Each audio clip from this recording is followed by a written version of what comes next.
Praise the lord. నీ జీవితంలో అన్నీ ఉన్నా మనసులో శాంతి లేకపోతుందా? ఈ వాక్యం చెప్తుంది శాంతి ఎక్కడి నుంచి వస్తుందో చూద్దామా. 147 కీర్తన 14 చరణం.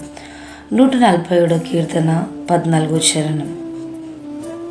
నీ సరిహద్దులలో సమాధానం కలుగజేయవాడు ఆయనే, మంచి గోధుమలతో నిన్ను తృప్తిపరచువాడు ఆయనే. ఆమెన్. మనుషులు శాంతిని వెతుకుతారు, డబ్బుల్లో, భద్రతలో, సంబంధాల్లో. కానీ బైబిల్ చెప్తుంది శాంతి దేవుడిచ్చేది. 147 కీర్తన యెరూషలేము పునర్నిర్మాణం తర్వాత రాయబడింది.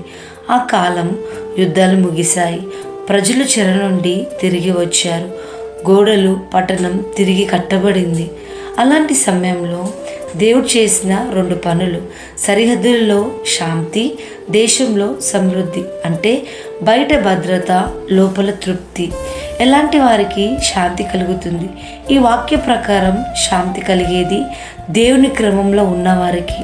అంటే సరిహద్దులు అంటే దేవుడు నిర్ణయించిన క్రమం, నియమాలు, హద్దులు. దేవుని క్రమంలో ఉన్న చోట శాంతి ఉంటుంది. దేవుని మీద ఆధారపడే వారికి శాంతి ఆయుధాల వల్ల కాదు, ఒప్పందాల వల్ల కాదు, దేవుని రక్షణ వల్ల.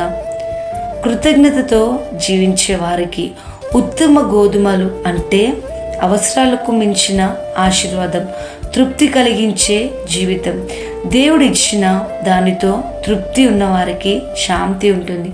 మన నిజ జీవితంలో చూసుకున్నట్టయితే ఒక కుటుంబం, పెద్ద ఇల్లు లేదు, ఎక్కువ సంపద లేదు, కానీ ఐక్యత ఉంది, ప్రార్థన ఉంది, కృతజ్ఞత ఉంది. ఆ ఇంట్లో శాంతి ఉంటుంది. మరో ఇంట్లో అన్నీ ఉన్నాయి కానీ దేవుడు లేడు, అక్కడ అశాంతి ఉంటుంది. ఈరోజు దేవుడు మనల్ని అడుగుతున్నది, నీ జీవితం ఏ క్రమంలో, నా క్రమంలో ఉందా? ఎందుకంటే శాంతి పరిస్థితుల మీద కాదు, దేవుని క్రమంలో జీవించడంపై ఆధారపడి ఉంటుంది. శాంతి అనేది సమస్యలు లేనిది కాదు, దేవుడున్న చోట నిజమైన శాంతి ఉంటుందని ఈ మాటలు ముగిస్తున్నాను. ఆమెన్.